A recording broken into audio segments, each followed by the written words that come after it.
नमस्कार मंडळी, पुन्हा एकदा छानशा आणि छोट्याशा ब्लॉगमध्ये तुमचं सर्वांचं खूप खूप स्वागत आहे। खूप वेळा आपल्याकडे रात्रीचा भात उरतो आणि सकाळी त्या शिळ्या भाताचा आपण फोडणीचा भात करतो। पण नेक्स्ट टाइम जर कधी तुमच्याकडे असा भात उरला तर तुम्ही त्या भाताची ही रेसिपी नक्की ट्राय करून बघा। खूप छान होते आणि मस्त कुठल्याही चटणी सोबत तुम्ही खाऊ शकता। सो व्हिडिओ नक्की शेवटपर्यंत बघा। अगदी सोपी आणि साधी रेसिपी आहे। तर इथे रात्रीचा उरलेला जो भात आहे तो मी मस्त मिक्सरमधून ग्राइंड करून घेणार आहे। शक्यतो मिक्सरचं मोठं भांडं घ्या, म्हणजे त्याच्यामध्ये एकाच टायमाला ग्राइंड होऊन मस्त आपलं बॅटर तयार होतं। ह्याच्यामध्ये आपल्याला काही गोष्टी टाकायच्या त्या मी तुम्हाला आपल्या व्हिडिओमध्ये हळूहळू सांगेलच, करता करता काही टिप्स पण देईल। आणि जर तुम्ही एकदा ही रेसिपी केली ना तर नेक्स्ट टाइम तुम्ही हीच रेसिपी कराल ह्याची मी तुम्हाला खात्री देते। तर इथे रात्रीचा जो भात उरलेला आहे तो मी मस्तपैकी मिक्सरमध्ये टाकून घेतलेला आहे। आणि जर खूप जास्त भात असेल तर तुम्ही 2 वेळा करू शकता, म्हणजे 2 पार्टमध्ये मस्त ग्राइंड करून घेऊ शकता। आता हा जो भात आहे ह्याच्यामध्ये आपल्याला 2 ते 3 काही गोष्टी टाकायच्यात, त्याच्यामुळे हा इन्स्टंट करता येतो। तर इथे आपण रवा वापरणार आहोत। रव्याचं प्रमाण घेतले मी 4 चमचे आणि भाताचं प्रमाण म्हणाला तर आपला नॉर्मल जो कुकरचं भांडं असतं तर त्या कुकरचं अर्ध भांडं इतकं हे भाताची आपली क्वांटिटी होती आणि त्याच्यासाठी आपण 4 चमचे रवा वापरलेला आहे। रवा वापरल्यानंतर आपल्याला त्याच्यामध्ये एक गोष्ट टाकायची, त्याच्यामुळेच आपण हा डोसा इन्स्टंट करू शकतो। तर इथे मी मस्तपैकी घरी तयार केलेलं हे दही वापरलेलं आहे। तुम्ही रेडीमेडवालं दहीसुद्धा वापरू शकता, थोडंसं आंबट पाहिजे फक्त। तर इथे मी दहीसुद्धा 4 चमचे वापरलेलं आहे। त्यानंतर हे छानपैकी ग्राइंड करून घ्यायचं आहे। पण ज्या वाटीमध्ये दही होतं त्याला सगळं थोडंफार दही लागलेलं असतं, तर त्या वाटीमध्ये 1 वाटी आपल्याला पाणी घ्यायचं आहे आणि मस्तपैकी हे आपल्याला ग्राइंड करून घ्यायचं आहे। तर इथे पाण्याचं प्रमाण मी इथे 1.5 वाटी वापरलेलं आहे आणि नंतर सुद्धा आपल्याला पाणी वापरायचं आहे। छानपैकी आपल्याला ग्राइंड करून घ्यायचे जोपर्यंत ह्याची एकदम आपल्या नॉर्मल डोस्याच्या पिठाची जी कन्सिस्टन्सी असते ती येईपर्यंत आपल्याला हे छानपैकी ग्राइंड करून घ्यायचं आहे। तर इथे तुम्ही बघू शकता मी पाण्याचा आधी जास्त वापर केलेला नाही आहे।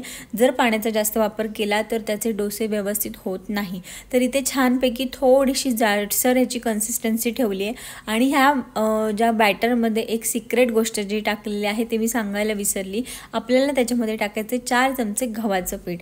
गव्हाचं पीठ टाकल्यामुळे हे थोडेसे फ्लफी होतात आणि त्याची टेस्ट थोडीशी गोड मस्त लागते। तर तुम्ही नक्की जेव्हा ग्राइंड कराल तेव्हा त्याच्यामध्ये 4 चमचे गव्हाचं पीठ टाकायला विसरू नका।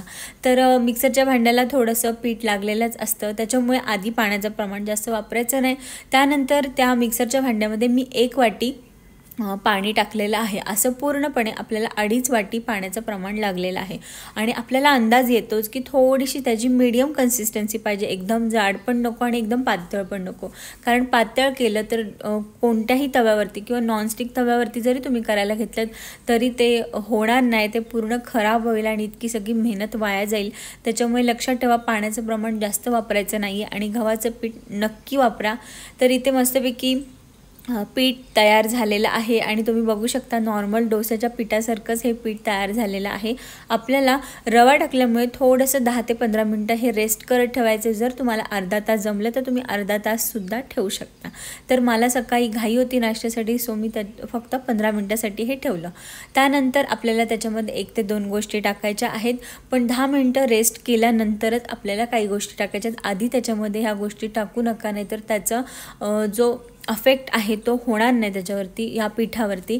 तर इथे छानपैकी पीठ तयार झालेलं आहे आणि असं वाटणारसुद्धा नाही की हे शिळ्या भाताचं बॅटर आपण तयार केलेलं आहे। त्याच्यामुळे व्यवस्थित त्याची कन्सिस्टन्सी ठेवायची ग्राइंड करताना। इथे मी वापरलेला आहे एक जो चमचा आहे तेवढं मी भरून व्यवस्थित मीठ वापरलेलं आहे आणि छान मिक्स पण करायचं। आधी मीठ वापरायचं नाही आहे कारण आपल्याला पाण्याचा अंदाज येत नाही की आपण पाणी किती वापरणार आहोत। सो पूर्ण बॅटर तयार झाल्यानंतरच आपल्याला त्याच्यामध्ये मिठाचा वापर करायचा आहे। मीठ टाकल्यानंतर आपल्याला त्याच्यामध्ये अजून एक गोष्ट टाकायची आणि ती सिक्रेट गोष्ट आहे, त्याच्यामुळेच आपले हे डोसे मस्तपैकी इन्स्टंट तयार होतात आणि फ्लफी होतात, एकदम स्पंजसारखे। आणि मिनी डोसाच करायला पाहिजे असं नाही आहे, तुम्ही हे डोसा जे आहेत ते मोठा पण असं करू शकता तुम्हाला आवडत असेल तर। मला मला असे मिनी डोसा आवडतात करायला, म्हणून मी छोटे डोसे तुम्हाला करून दाखवलेले आहेत। पण व्हिडिओच्या शेवटपर्यंत तुम्हाला मी एक मोठा डोसासुद्धा करून दाखवलेला आहे। तर इथे मी वापरलेला आहे खायचा सोडा, आणि खायचा सोडा मी एकदम पाव चमचा वापरलेला आहे।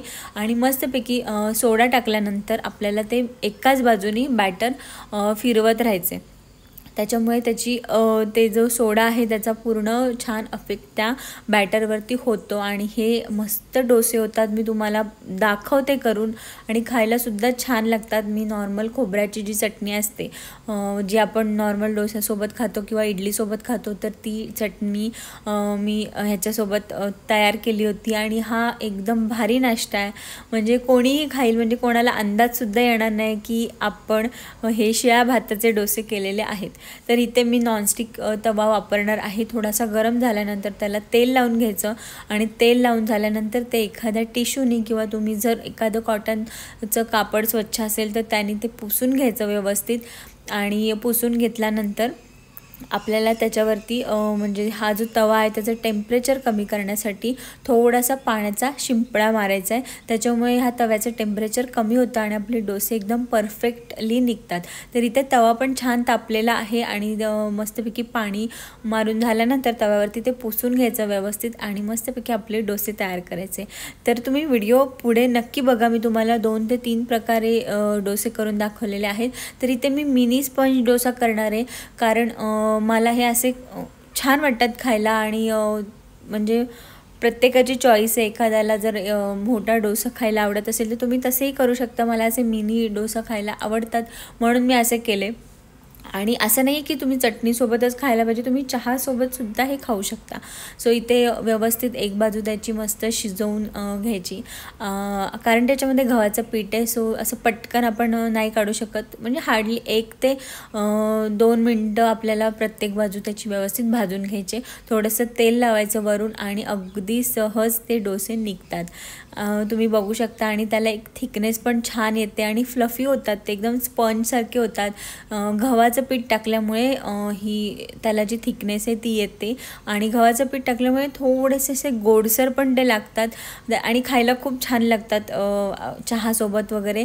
तर इथे छानपैकी डोसा तयार झाला, आणि तुम्ही बघू शकता त्याच्या दोन्ही बाजू मस्तपैकी भाजलेल्या आहेत, म्हणजे शिजलेल्या आहेत, आणि त्याची थिकनेस पण तुम्ही बघू शकता, खूप मस्त लागतात। तुम्ही नक्की ट्राय करा, जर कधी तुमच्याकडे शिळा भात उरला ना तर ही रेसिपी तुम्ही नक्की ट्राय करा।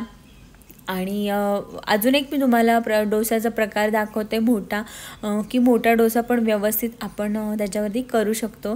तर इथे मी मोठा जो डोसा केलेला आहे तो सुद्धा मी तुम्हाला दाखवते। तर इथे तुम्ही बघू शकता व्यवस्थित शिजला आहे, 1 ते 2 मिनटं दोन्ही बाजू आपल्याला शिजवून घ्यायच्यात व्यवस्थित, कारण मी आधी पण सांगितलं की त्याच्यामध्ये गव्हाचं पीठ आपण वापरले। त्यानंतर मी तुम्हाला दाखवते की मोठा डोसा पण व्यवस्थित होतो, आणि असं नाही आहे की तो म्हणजे तव्याला चिकटतोय किंवा काय, असं अजिबात होत नाही, व्यवस्थित एकदम मस्त होतो। तर इथे मी अजून एक डोसा तुम्हाला करून दाखवलेला आहे, आणि सकाळी माझी घाई होती त्याच्यामुळे मी पटपट म्हणजे करून म्हणजे मोकळी झाले, म्हणजे असे एकदम व्यवस्थित नाही करता आले, पण जसे मी नाश्त्यासाठी जे काही केले ते मी तुम्हाला दाखवले, आणि बॅटर तुमच्या समोर मी तयार केलं आहे, त्याच्यामध्ये काय काय टाकलं हे सुद्धा मी दाखवलेलं आहे।